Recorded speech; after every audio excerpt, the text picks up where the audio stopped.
Olá, meu nome é Helena e eu sou estudante de doutorado na Universidade Federal do Rio Grande do Sul.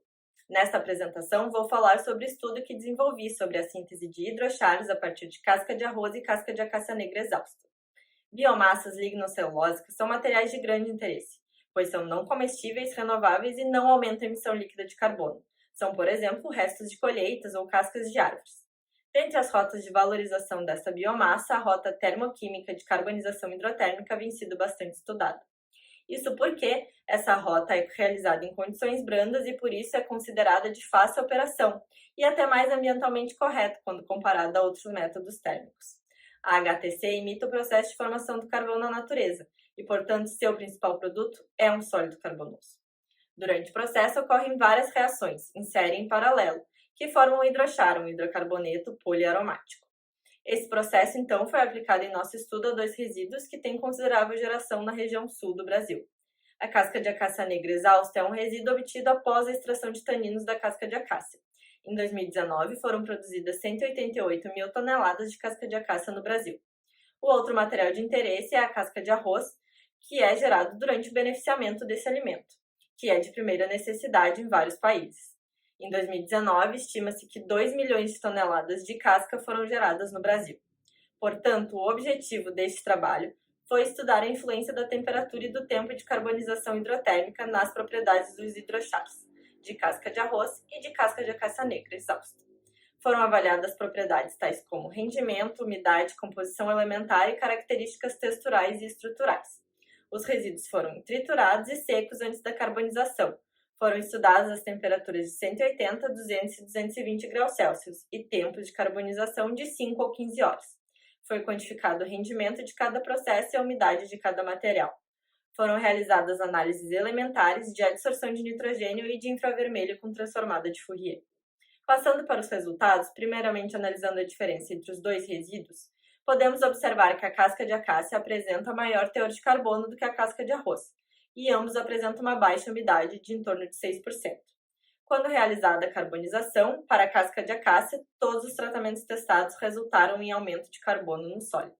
Já para a casca de arroz, somente na temperatura mais extrema, pôde-se identificar um aumento no teor de carbono.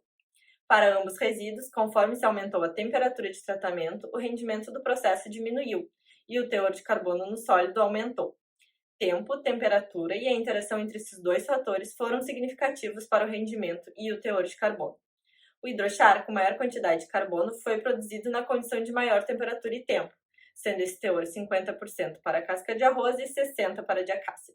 Adicionando os hidrochars sintetizados no diagrama de Van Crevelen, vemos que os hidrochars de casca de acácia apresentam menor razão atômica entre oxigênio e carbono, se aproximando mais das referências de carvão quando o processo foi realizado nas condições mais extremas. Podemos ver também que a reação de desidratação foi predominante na carbonização, porém também houveram reações de descarboxilação e desmetanação. Quanto aos grupos funcionais identificados por FTIR, podemos observar que tanto para a casca de arroz quanto para a de acácia, os picos foram mais intensos para os hidrochars do que para os resíduos, ou seja, a maior presença de grupos funcionais nos hidrochars do que nos resíduos in natura.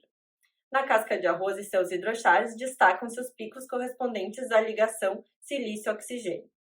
Para ambos os materiais, se observa um pico correspondente à ligação C-O, que não está presente no resíduo in natura, sendo, portanto, sua formação uma consequência da carbonização. Além disso, observam-se que os picos correspondentes às ligações C-C de aromáticos, demonstrando a aromatização do sólido durante a carbonização. Por fim, na análise de adsorção de nitrogênio, vemos que a casca de arroz in natura não apresentou porosidade. Após realização da carbonização, o sólido teve sua área BET aumentada para até 45 metros quadrados por grama. A isoterma demonstra que se trata de um material puramente mesoporoso. O mesmo tipo de isoterma é apresentado pelos hidrochars de casca de acácia, que apresentaram uma área superficial BET e um volume de poros total inferior àqueles da casca de arroz. Similarmente, o resíduo in natura não apresentou adsorção significativa de nitrogênio, sendo a carbonização responsável por criar porosidade. Finalmente, podemos concluir que o processo de carbonização hidrotérmica da casca de arroz e da casca de acácia negra exausta foi relevante para o aumento no teor de carbono do sólido, para a criação de porosidade e para o aumento de funcionalidade. Gostaria de agradecer a atenção de todos.